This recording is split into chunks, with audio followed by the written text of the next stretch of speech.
क्या विराट कोहली सेंचुरी मारता है तो वो स्टैट्स अपने घर लेकर चले जाता है कि हार्दिक पांड्या जो पहले एक लफंडर टाइप का बॉलर हुआ करता था, इररिस्पॉन्सिबल तरीके से व्यवहार करता, चाहूंगा कि 2003 वाला बदला कंप्लीट तरीके से लिया जाए।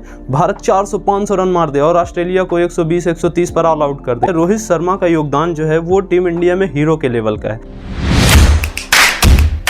भाई साहब, भारतीय क्रिकेट टीम विश्व कप 2023 में इतना शानदार प्रदर्शन कैसे कर रही है? कुछ कंट्रोवर्सीज है कि ये लोग टॉस अपने हिसाब से करवाते हैं, पिच बदल देते हैं। पाकिस्तान का एक नमूना तो कह रहा था कि भारतीय बॉलर्स को अलग तरीके की बॉल दी जाती है। सबसे पहले जो मुझे लग रहा है कि कोई गेंदें जो है वो डिफरेंट होती हैं, क्या आपको लगता है कि ऐसी पॉसिबिलिटी है? क्योंकि जिस तरह का सीम स्विंग इंडिया को मिल रहा है वो मतलब लग ही नहीं रहा। ऐसे लग रहा होता है कि एकदम से आप जो है ना वो बॉलिंग विकेट पे बॉल कर रहे हैं और अजीबोगरीब सा सीम स्विंग वहां पे मिल रहा होता है। यार यहाँ पर मुझे लग रहा है कि शायद कोई बॉल भी चेंज हो जाता है। मुझे लग रहा है सेकंड इनिंग में जिस तरह से बॉलें जो है ये आईसीसी दे रहा है या फिर एम्पायर का थर्ड एम्पायर से पैनल बीसीसीआई दे रहा है या बीसीसीआई दे रहा है, बॉलों का भी एक चीज एक्सपेक्टेशन होना चाहिए। और ये कैसे संभव है कि इतने बड़े बड़े ऑस्ट्रेलिया, न्यूजीलैंड जैसे बॉलिंग पावर हाउसेज हैं, इनकी बॉलिंग लाइनअप बिल्कुल ही प्रभावहीन दिखाई देने लगी और भारतीय बॉलर्स की बॉल 6-7 डिग्री तक स्विंग करती है। भारतीय टीम जब भी पहले बैटिंग करती है तो वो लंबे और अच्छे स्कोर्स बनाती है। भारतीय टीम जब दूसरी पारी में बॉलिंग करना शुरू करती है तो दूसरी टीम को बिल्कुल तहस नहस कर देती है। कभी 80 रन, 90 रन, 100 रन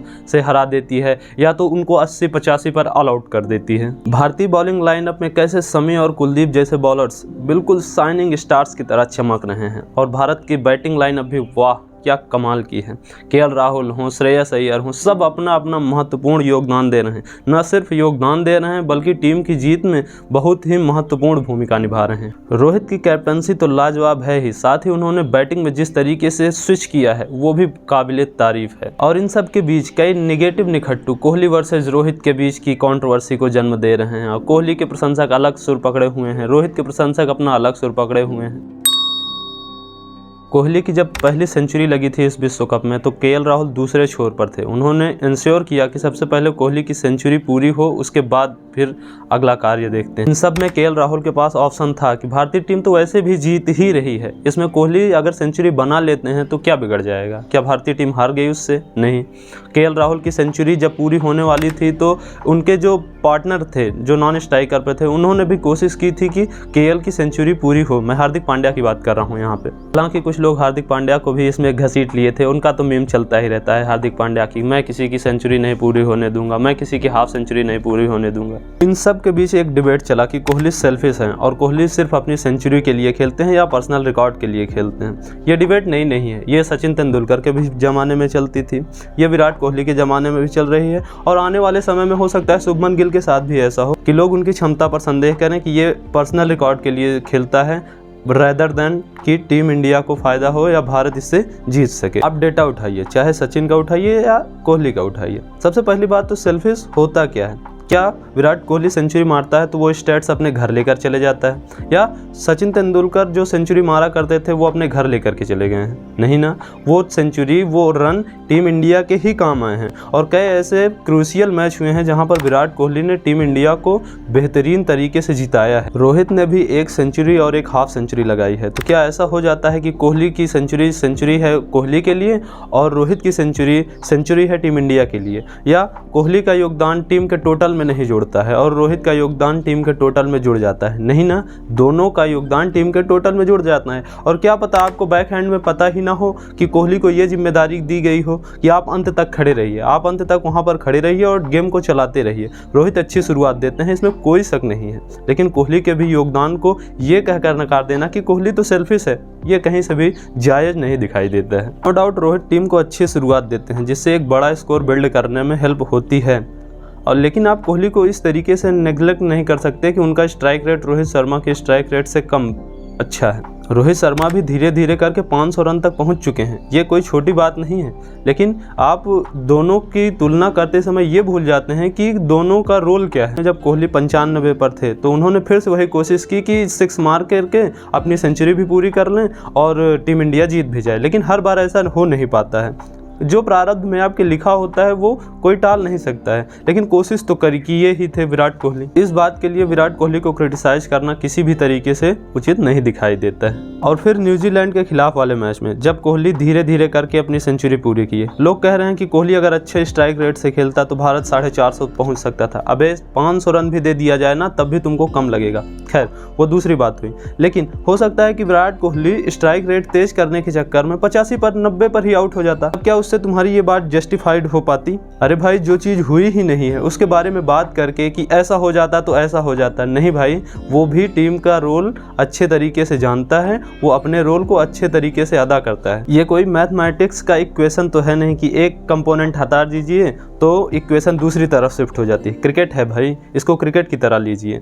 ऐसा सचिन के ज़माने में भी देखा है हमने कि सचिन जब आउट हो जाते थे तो पूरी टीम कोलैप्स कर जाती थी। ऐसा मैं नहीं कह रहा हूँ कि विराट कोहली आउट हो जाते तो पूरी टीम कोलैप्स कर जाती, लेकिन इसकी एक पॉसिबिलिटी भी तो थी कि अगर विराट कोहली आउट हो जाते और केएल भी जल्दी आउट हो जाता तब क्या करते? तब तो पूरी टीम ही डिसबैलेंस हो जाती। उसके लिए आपको तैयार रहना चाहिए। अगर आप क्रिटिसाइज कर रहे हैं विराट कोहली को इस बात के लिए कि विराट कोहली की स्ट्राइक रेट धीमी है, कोहली से बहुत सारे लोगों को समस्याएं हो सकती हैं। जब आपका फॉर्म खराब होता है तो बहुत सारे लोग आप पर कमेंटबाजी करते हैं। हमने भी किया था जब कोहली का फॉर्म खराब था, लेकिन मैंने उस तरीके से नहीं किया था कि विराट कोहली का फॉर्म खराब है इसलिए विराट कोहली को क्रिटिसाइज किया जाए। हमने उसके फायर क्रैकर्स वाले ज्ञान पर किया था क्रिटिसाइज। ऐसा नहीं है कि विराट कोहली ने कभी भी खेल के प्रति गलत तरीके से व्यवहार किया हो। विराट कोहली हमेशा खेल के प्रति डेडिकेटेड ही रहे थे। लेकिन वही कोहली जब टीम में एक फिटनेस का कल्चर लेकर के आता है, आप उसका रिजल्ट देख सकते हैं कि हार्दिक पांड्या जो पहले एक लफंडर टाइप का बॉलर हुआ करता था, इररिस्पॉन्सिबल तरीके से व्यवहार करता था, आज मैं करके आया टाइप बातें किया करता था, फिटनेस के चलते उसके परफॉर्मेंस में काफ़ी बेहतरीन सुधार हुआ है। और हार्दिक पांड्या टीम में खुद के रोल को अब काफ़ी सीरियसली लेने लगे हैं। पिछले कई मैचेस में हमने उनको देखा भी है कि वो टीम के लिए किस तरीके से काम करते हैं। उनका कॉन्फिडेंस हो कि मैं कर लेता हूँ, ये वाला दर्शकों को भी पसंद आता है और हम लोगों को तो पसंद आता ही है क्योंकि हम भी तो दर्शक ही हैं आखिरकार। दूसरा योगदान जो विराट कोहली का भारतीय टीम के लिए सबसे ज़्यादा है वो है कि भारतीय टीम एक टाइम पर डरपोक बन के खेला करती थी। कोई भी बॉलर आकर के स्लेज करके चला जाता था, कोई भी टीम आकर के, रिकी पॉन्टिंग जो भारतीय टीम को काफ़ी ज़्यादा टीज किया था। विराट कोहली के आने के बाद भारतीय टीम ने फाइट बैक करना सीखा। विराट कोहली ने स्लेजिंग के कल्चर को शुरू किया। ये मैं गलत नहीं मानता हूँ, विराट कोहली का स्लेजिंग बहुत ही लाजवाब रहा है और भारतीय टीम के लिए हितकारी भी रहा था। ये नौटंकी पिछले कुछ ही दिनों पहले चालू हुई है। जब कोहली 95 पर छक्का मार करके आउट हो गए थे तो लोग कह रहे थे कुछ तो प्रोफेशनलिज्म होना चाहिए। अरे भाई, विराट कोहली इंसान है, देवता नहीं है। वो 2-4 बॉल खा ही गया तो दिक्कत क्या हो गई भाई? वर्ल्ड कप में उससे पहले केवल उसकी एक ही सेंचुरी थी और ओवरऑल 2 ही सेंचुरी हैं। एटलीस्ट डाटा ही याद रखा जाता है ना, तो वो भी अगर अपने फ़ायदे के लिए थोड़ी बहुत बॉल खा ही गया, इससे टीम का तो नुकसान नहीं हुआ ना। उन्होंने सबसे पहले इंश्योर किया था कि टीम जीत जाए, फिर उसके बाद उन्होंने अपनी सेंचुरी के लिए अटेम्प्ट किया। हालांकि इसमें वो फेल रहे, लेकिन ये कह करके कोहली को सेल्फिश बोल देना कहीं से भी अच्छी बात नहीं है।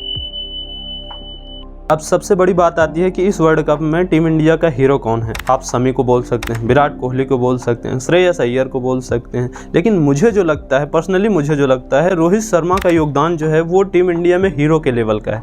जिस तरीके से उन्होंने कप्तानी की है, चाहे पिछले मैच यानी न्यूजीलैंड के खिलाफ सेमीफाइनल मैच में सिराज को जब पिट रहे थे तब उन्होंने जिस तरीके से स्विच किया, अपने बॉलर्स को जिस तरीके से यूटिलाइज किया, फील्डर्स को जिस तरीके से सेट किया, जगह जगह पे पॉइंट पे कवर लेना हो, जहाँ पे जान पड़ता है कि जडेजा अच्छे फील्डर हैं और यहाँ पर गेंद जाने की संभावना ज़्यादा हो, वहाँ पर जडेजा को सेट करना, ये वाकई में काबिले तारीफ डिसीजन रहे हैं रोहित शर्मा के। रोहित ने जिस तरीके से अपने प्लेयर्स को यूटिलाइज किया है, खास करके बॉलर्स को, कोई भी बॉलर, भारत का कोई भी बॉलर कभी पिटा नहीं है उस तरीके से कि इसकी अंधाधुन पिटाई हो रही हो। शार्दुल ठाकुर को कह सकते हैं, लेकिन शार्दुल ठाकुर को इसलिए नहीं बाहर किया गया कि शार्दुल ठाकुर जो है वो खराब बॉलिंग कर रहे थे। शार्दुल ठाकुर उस टाइम पे टीम के कॉम्बिनेशन में फिट नहीं पा रहे थे कि हार्दिक पांड्या चोटिल हो गए थे। अब ऐसा बॉलर या ऐसा बैट्समैन चाहिए था जो कि कंप्लीट बॉलर हो और कंप्लीट बैट्समैन, और लास्ट में अच्छे तरीके से फिनिश कर सके इनिंग्स को। खास बुमराह को लेकर के बात करना चाहूँगा। क्या बेहतरीन बॉलर है बुमराह। भारत के पिछले 1 दशक की मुझे लगता है कि सबसे बड़ी खोज है बुमराह। बुमराह के आने के बाद भारत की तेज बॉलिंग अटैक जिस तरीके से इम्पैक्टफुल हुई है वो वाकई में काबिले तारीफ है। बुमराह को भले ही विकेट ना मिले हों, लेकिन जिस तरीके से उन्होंने इम्पैक्ट क्रिएट किया है उससे बाकी बॉलर्स को विकेट लेने में हेल्प हो जाती है। खैर, अब सेमीफाइनल तो टीम इंडिया जीत ही चुकी है और फाइनल में अब उसका मुकाबला ऑस्ट्रेलिया से होगा। और मैं पर्सनली चाहूँगा कि ऑस्ट्रेलिया को पूरी तरीके से रगड़ दिया जाए, पूरी तरीके से डोमिनेट किया जाए। ये नहीं कि भारत को मैच में अच्छी टक्कर मिली, ऑस्ट्रेलिया ने अच्छी टक्कर दी, नहीं। मैं चाहूँगा कि 2003 वाला बदला कंप्लीट तरीके से लिया जाए। भारत 400-500 रन मार दे और ऑस्ट्रेलिया को 120-130 पर ऑल आउट कर दे। इस तरीके से डोमिनेंस अपना स्थापित करे भारतीय टीम। आपकी क्या राय है? अपनी राय कमेंट बॉक्स में ज़रूर बताएं। और हाँ, वीडियो पसंद आया हो तो चैनल को सब्सक्राइब करके बेल आइकन ज़रूर प्रेस करें। तेरे पिंड वाली नहर बड़ा कर दिया कहर खोरे।